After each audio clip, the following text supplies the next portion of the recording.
Magandang umaga po sa ating lahat. Muli, ito na naman po tayo sa ating morning devotion na bago tayo pupunta sa ating mga trabaho, mga kapatid, inspirasyon para sa salita ng ating Panginoon. Ang ating mapapakinggan sa umagang ito na kung saan ay matatagpuan sa sulat ni Jeremias 31 verse 27 to 34. Ngunit gusto kong basahin lang ang mga ilan na mga teksto na ito ang kanyang sinasabi.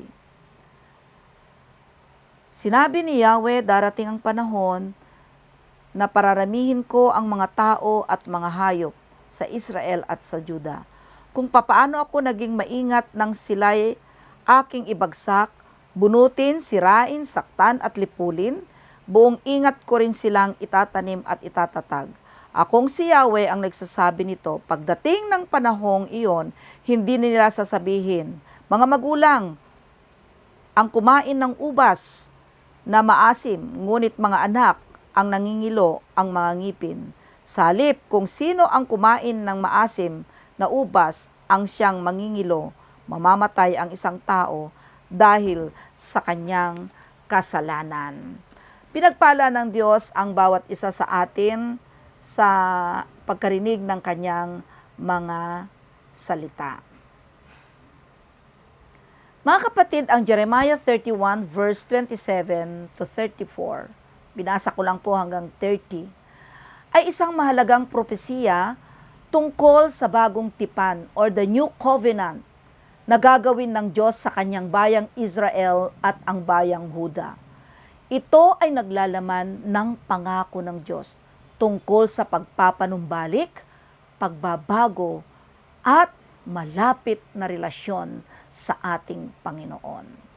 So in verse 27 to 28, naroon yung kabuuan ng tinatawag ng ating Panginoon o ang sinabi ni Jeremiah, yung restoration, pagpapanumbalik at pagbuo.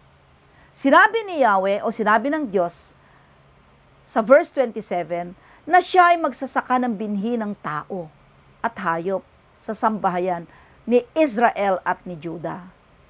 Halimbawa, isang hardinero na nagtanim ng halaman pagkatapos ng tagtuyot. Gayon din ang Diyos, pagkatapos ng pagkawasak ng Jerusalem at pag-exile ng Israel, siya ay magpapanumbalik at muling itatayo ang kanyang bayan. So mga kapatid, maliwanag na ang Diyos ay may plano ng pagpapanumbalik para sa mga taong nasa sitwasyon ng pagkabigo o pagkawasak.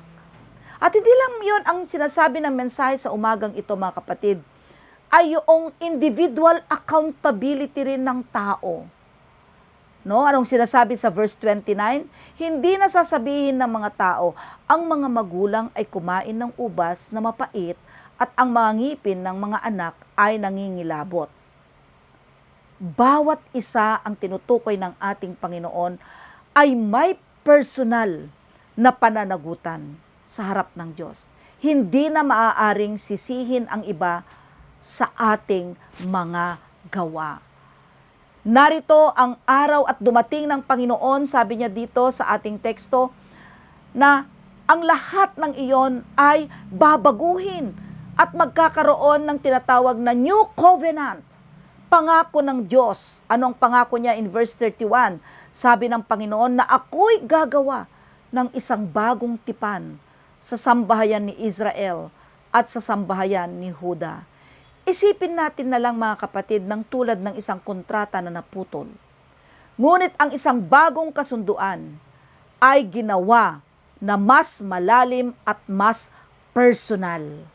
Ito yung tinutukoy ng Jeremiah na kung saan sinasabi ng ating Panginoon na ang bagong tipan ay hindi tulad ng dating tipan sa Sinai na kanilang sinira. Ang Diyos ay nag-aalok ng mas higit na mabuti. Ang Diyos ay nag-aalok ng mas malapit na relasyon sa pamagitan ng bagong tipan. Mga kapatid, kay Kristo, ang tunay na pagbabago sa isang tao ay dapat nandoon sa ating mga puso na nagbibigay ng pagsunod sa Diyos. Ang bagong tipan o New Covenant na sinasabi, lahat ay makikilala ang Diyos. Anuman ang estado mo, anuman ang kalagayan mo. Sapagkat, ano ang pangako? Ang kapatawaran. In verse 34 sabi niya, sapagkat aking patatawarin ang kanilang kasamaan at ang kanilang kasalanan ay hindi ko na alalahanin pa. Ang isang nagkasalang tao, sabi niya sa New Covenant, na pinatawad ng Diyos ay hindi na ito muling binabanggit ng ating Panginoon sapagkat pinatawad ka niya. Yun ang makahulugan na ibinigay ng ating teksto, yung pagbabalik at yung pagbibigay ng New Covenant ng ating Panginoon. Ganyan kabuti ang ating Panginoon, mga kapatid, na ang bagong tipan ay nag-alok ng personal at mas malalim na relasyon natin sa Diyos. Ang kautusan ng Diyos na nasa puso ay nangangahulugang tunay na pagbabago sa buhay at nakamtan natin ang kapatawaran at ang awa ng Diyos na handa at laging magpatawad at hindi na niya kailanman alalahanin pa ang ating mga kasalanan. Ang tunay na pagsunod sa Diyos ay nagmumula sa loob, hindi lamang sa ating mga gawang panlabas. Kaya mga kapatid, ang kabuuan ng Jeremiah 31 verse 27-34 ay nagpapaalala sa atin ng walang hanggan na pag-ibig at pangako ng Diyos sa kanyang bayan. Sa gitna ng ating mga pagkakamali at kahinaan, ang Diyos ay nagnanais ng isang mas malapit na relasyon sa atin at sa pamagitan niyan ng kanyang New Covenant or ang kanyang bagong tipan. Kahit sa panahon, tignan natin ang pangyayari ng unang panahon na kahit sa panahon ng pagkawasak at pagka-exile, ang Diyos ay magpapanumbalik at magtatayo. Ang Diyos ay gagawa ng bagong tipan na mas malalim at personal, hindi tulad ng dating tipan na kanilang mga sinira ng mga Israelita. Mga kapatid, isa puso natin ang kautusan ng Diyos. Ang Diyos ay itatala ang kanyang kautusan at itinala na niya sa ating mga puso na siyang nagdudulot ng tunay na pagbabago sa ating mga buhay. Laging maging malapit ang ating relasyon sa kanyang bayan, sa kanya na ating Panginoon. Tayo na pinatawad na ng Diyos ay kailangang isipin natin na lahat ng ating mga kasalanan ay napawi na. Wala na tayong dapat alalahanin.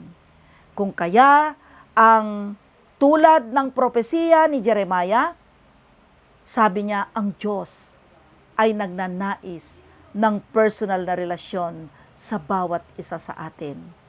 Sa bagong tipan na si Jesucristo, sa pamagitan ng bagong tipan na ito, naway maisapamuhay ayon sa kautusan sa ating mga puso.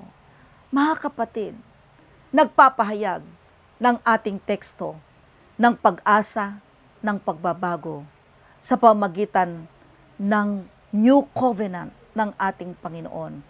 At ito ay ang tungkol sa relasyon, kapatawaran, at kautusan sa puso na nagdudulot ng tunay na pagbabago sa ating mga buhay ng mga sumasampalataya sa Kanya. Purihin ang Panginoon at naway manatili sa ating mga puso ang pagpapahayag ng ating Panginoon ng bagong pag-asa, ng bagong tipan, at ng kaligtasang ipinagkaloob ng Diyos sa atin.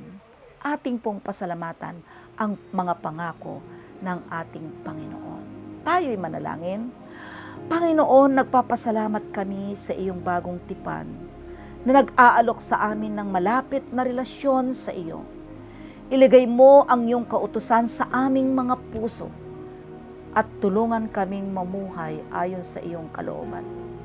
Bigyan mo kami, Panginoon, ng kapatawaran at awa at patatagin mo kami sa aming pananampalataya kay Hesukristo. Pagpalain mo ang bawat isa na nakikinig at sa kanilang paghayo, paglabas sa kanilang mga tahanan, ay tataglayin nila, Panginoon, ang iyong gabay, ang iyong kalinga, at ang iyong patuloy na kapangyarihan ng iyong banal na Espiritu ay sumakanila ngayon at magpakailanman. Amen at amen. Purihin ang Panginoon. Magandang umaga po sa ating lahat.